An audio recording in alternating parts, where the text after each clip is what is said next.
Hi guys, this is Chanchu Pandey. Welcome back to another video on my channel. बहुत सारी problems आ रही है जिसे आप प्रॉब्लम कह रहे होगे, particularly regarding the payment problem जो कि पीडीएनपीड की वेबसाइट पे फिलहाल चल रही है।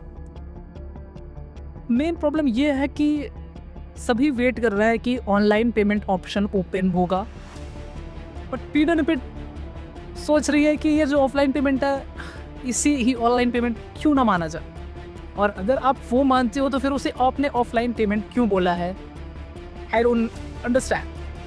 फिर भी बहुत से लोग हैं जो ये सोच रहे हैं कि ऑफलाइन पेमेंट कैसे करना है, क्या करना है, क्या ट्रांजेक्शन में एरर आ रहा है। तो इस वीडियो में मैं लाइव देखना चाहूँगा कि क्या क्या दिक्कत आ रही है। तो चलो इस चीज़ को अच्छे से लाइव में मैं डिस्कस करना चाहूँगा, और मतलब live in the sense video तो रिकॉर्डेड है, बट मैं खुद से एक पेमेंट जनरेट करके देखना चाहूँगा कि क्या चीज़ें हो रही हैं या नहीं हो रही हैं। और लोग कह रहे हैं कि एक्चुअल ट्रांजेक्शन ही नहीं हो पा रहा है। Then let's check it and find out क्या प्रॉब्लम है। तो चलो चलते हैं स्क्रीन पे और देखते हैं कि क्या दिक्कत है। So the very first thing you should know that कि मैं लैपटॉप पे ऑपरेट नहीं कर रहा, मैं फ़ोन पे ऑपरेट कर रहा हूँ। तो चीज़ें थोड़ी सी मैसी लग सकती हैं, बट वॉच केयरफुली। हम वेबसाइट पे आ चुके हैं और हमें अब डायरेक्टली लॉगिन करना है। मैंने जो भी रजिस्ट्रेशन एप्लीकेशन नंबर वगैरह, पासवर्ड वगैरह बनाया था वो लास्ट वीडियो में मैंने बताया ही था कैसे क्या चीज़ें होंगी। तो मैं डायरेक्ट लॉगिन कर दिया मैंने, एंड स्क्रीन आपके सामने खुल चुकी है। सबसे नीचे जाते हैं, देखो यहाँ पे क्या लिखा हुआ है कि please wait for 4 to 5 working days for offline payment verification and then give us a call on the institute number, जो कि आपको मिल जाएगा नीचे। जैसा कि आप देख रहे हो नीचे स्क्रीन पे आपको मोबाइल इंस्टीट्यूट भी दिख जाएगा।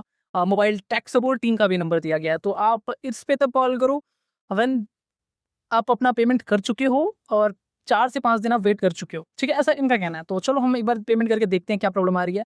ये भाई मैंने सारे इंस्ट्रक्शंस को केयरफुली रीड कर लिया है। मैं सारी चीज़ें कर चुका हूँ, तो डायरेक्ट मैं आपको पेमेंट पेज पे ओपन करता हूँ। ओके, तो पेमेंट पेज ओपन हो चुका है एंड आप भी देख सकते हो कि यहाँ पे एक तो प्रीव्यू है एप्लीकेशन फॉर्म का, दूसरा इन्होंने प्रोसीड फॉर ऑफलाइन पेमेंट दिया है। ऑनलाइन पेमेंट का इन्होंने जो ऑप्शंस पहले दिखाए जा रहे थे उसको हटा दिया है, and that kind of thing which no one is expecting, but okay, let's go proceed further for the offline payment. और बताता हूँ मैं आपको क्या करना है और क्या दिक्कतें आ रही हैं, हम भी देख लेते हैं। ओके चलो, तो जैसे मैंने ऑफलाइन पेमेंट पे क्लिक किया है, we got all the details और द बैंक अकाउंट जिसमें हमें अपना ये पेमेंट है वो करना है। जैसे कि जो भी मेरी कैटेगरी है उस हिसाब से मेरी पेमेंट ऑप्शन है। मैंने EWS सेलेक्ट किया था, तो मेरे को 1100 पे करना है। जो अकाउंट नंबर है, हमारे पास IFSC कोड भी दिख रहा है, और हमें सेम क्या करना है, किसी भी पेमेंट ऐप पे जाना है, बैंक ट्रांसफ़र करना है, ठीक है ना? अब वो पेमेंट ऐप पे बैंक ट्रांसफ़र तो मैं नहीं आपको शो कर सकता, बट आप किसी भी पेटीएम, गूगल पे, फ़ोनपे, कोई भी ऑनलाइन पेमेंट ऐप है वहाँ पे जाओगे, पे टू बैंक अकाउंट जाओगे, वहाँ पे आपको बैंक नंबर मतलब अकाउंट नंबर और IFSC कोड पुट करना होगा। बेसिकली आप जैसे अकाउंट नंबर पुट करोगे, IFSC कोड कभी-कभी ऑटोमैटिक जनरेट हो जाता है, वहाँ पे ब्रांच नेम अपने आप आ जाएगा, बैंक नेम, पीडीएनपीड कॉमन एंट्रेंस टेस्ट करके आपको अकाउंट नेम मिल जाएगा, ऑटोमैटिक जनरेट हो जाएगा जैसे आप अकाउंट नंबर फिल करते हो, ठीक है? अब उसके बाद क्या होगा, जैसे ही वो सारी चीज़ें हो जाएँगी, हमें एक पेमेंट का ऑप्शन मिलेगा, तो हमें कितना अमाउंट पे करना है वो हमें डिसाइड करना है, that will not be automatic generated. तो अब हम वहाँ पे जिसको जितना पेमेंट करना है, लाइक 1100 1500 जो भी है वो इंसान करेगा। तो मैं अभी क्या करता हूँ, मैं ₹1 ही ट्रांज़ैक्शन करूँगा और फिर देखते हैं क्या वो ट्रांज़ैक्शन कंप्लीट होता है या नहीं। अगर वो ट्रांज़ैक्शन कंप्लीट होता है तो फिर उसकी जो भी ट्रांज़ैक्शन आईडी वगैरह सारी चीज़ें बन के आएँगी, हम वो पे करेंगे, यहाँ पे फिल करेंगे और एक स्क्रीनशॉट अपलोड करके देखते हैं कि क्या हो रहा है, क्या नहीं हो रहा है, ठीक है? Wait and watch. Okay, so basically हुआ क्या, क्यों मैं अभी आपको लाइव स्क्रीन नहीं शेयर कर रहा। थिंग्स इज दिस कि मैंने जैसे पेमेंट किया है, भले वो ₹1 हो, ₹10 हो, ₹20 जो भी है, मतलब मैंने ट्राई किया पेमेंट करने का। पेमेंट जो है वो रिसीवर्स के अकाउंट में नहीं जा रहा है, ऐसा ऐप में शो हो रहा है, एंड ऐसे ही कमेंट्स आए थे मुझे। तो बेसिकली मैं वो जानना चाह रहा था कि क्या रियली में ऐसी चीज़ें हो रही हैं।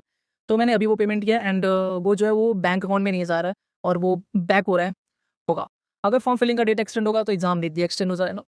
क्योंकि अगर अभी तक इनकी प्रॉब्लम आ रही है, अभी तक ये लोग अपनी टेक्निकली चीज़ें क्लियर नहीं कर पा रहे हैं, इट्स मीन्स कि 5 जून मतलब 5th ऑफ द जून जो लास्ट डेट था रजिस्ट्रेशन का, वो एक्सटेंड होना चाहिए एज़ पर माय ओपिनियन। उसको उनको एक्सटेंड करना ही पड़ेगा, क्योंकि अब मंडे मतलब आज संडे है, तो बेसिकली मंडे से अगर पेमेंट होता है, आई विल चेक अगेन। तो मैं मंडे को पुलिस डिवीजन में जाकर के भी एक बार डिस्कस करूँगा कि क्या दिक्कत आ रही है और कब तक ये चीज़ें जो हैं वो ठीक हो सकती हैं, और क्या ऑनलाइन डायरेक्ट रीडायरेक्शन का पेज वो वापस लाएँगे या फिर यही एक प्रोसेस रहेगा। क्योंकि अगर यही एक प्रोसेस रहा तो it will take a lot of time, उनको एग्ज़ाम काफ़ी एक्सटेंड करना पड़ जाएगा। तो I will discuss this in next video. Take care, bye bye guys, और देखते हैं जो भी न्यू अपडेट आएगी आपको इस चैनल पे मिल जाए।